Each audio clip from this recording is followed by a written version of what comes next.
bismillahi raxmaani raxiim assalaamu calaykum waraxmatullaahi tacaala wabarakaatu kuna wacan wanaagsan daawadayaal idilkiina meel walba aad joogtaan ise walba inoo maqlaysaan waxaad kusoo dhawaataan muuqaal cusub aan kaga hadli doono kulan ka tirsan horyaalka Soomaali Premier League oo galabta ka dhici doona garoonka Engineer Iriso Stadium. galabta ayaa lagu wadaa inuu garoonka Engineer Iriso ka dhaco mid ka mid ah kulamada ugu xiisaha badan garoonka dhaca degmada Hodan ee gobolka Banaadir. kulankan ayaa ah mid aad u xiiso badan maadaama ay labada kooxood ay aaminsan yihiin Elman iyo Horseed in ay u ooman yihiin inay ku guuleystaan horyaalka Soomaali Premier League oo muddo ugu dambeysay labada dhinac, balse sanadkan ay rajo ka qabaan in ay hantaan horyaalka Soomaali Premier League.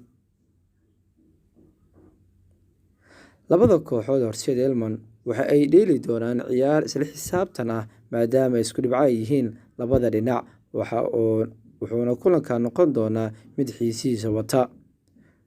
kooxda Elman ayaa horyaalka inay ku guuleysato waxaa ugu dambeysay sanadii 2012 markaasoo lagu ciyaari jiray garoonka bacaadka ee jaamacadaha, balse iminka la dhigay cooska macmalka, waxayna rabtaa inay dib u soo nooleyso awoodday ku lahayd ku guuleysiga horyaalka dalka. weli shacbi maalin ayaa horyaalka inay ku guuleystaan waxaa ugu dambeysay sanadii 1980 oo xilligaas ka dambeeyay xaalado kala duwan ayay soo martay kooxdan, balse ifaalada sanadkan ayaa ah mid aad u bidhaamaya oo muujinaya inay hana karaan horyaalka. afartii kulan ugu dambeysay labadan kooxood Elman iyo Horseed isku arkaan horyaalka Soomaali Premier League waxaa laba ka mid ah adkaatay naadiga Horseed, sidoo kale Elman ay hal kulan oo qura adkaatay halka kulan kalena ay barbarac ku kala bixeen labada dhinac. kooxda kubadda cagta Elman ayaana kulanka ugu dambeeyay waxay nusdarsin goolala ugu soo adkaatay naadiga Raja ciyaar ku ilaatay 6 gool hal ay guusha ku raacday kooxda Elman Sports Club. weli shacbi maalin Horseed ciyaartii ugu dambeysay waxay barbara la soo galeen naadiga Dekedaha ciyaar ku ilaatay eber naadiga jaalayaasha kulan galabta waxaa dhaawac ugu maqnaan doona xidigooda weerarka ugu ciyaara Maxamed Nuur Cusmaan Marshall kaasoo dhaawac ku sigay ciyaartan weyn.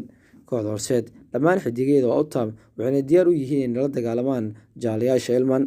ciyaartan ayaa soo gali doonta 9:00 garoonka Engineer Iriso Stadium ayaa ka dhici doonta. Elman iyo Horseed ayayna dhexmari doonta. haddaba daawade maxay kula tahay natiijada ciyaarta kusoo dhammaan karto? aragtidaada inay la wadaag. haddii ay bartaan ku cusub tahay subscribe inoo saar, like iyo share hanaga ilaa mahadsanidin.